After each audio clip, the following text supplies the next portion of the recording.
For at komme i gang med at redigere din hjemmeside, trykker du Start her. For at tilføje en ny side, trykker du på Pages, og derefter Add New. Derefter tilføjer du titel til din side.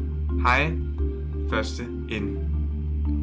Du har nu mulighed for at tilføje et billede eller andet medie.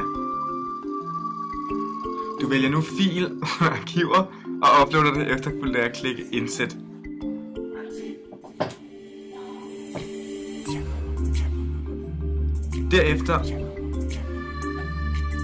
Derefter offentliggør du ved at trykke Publicer.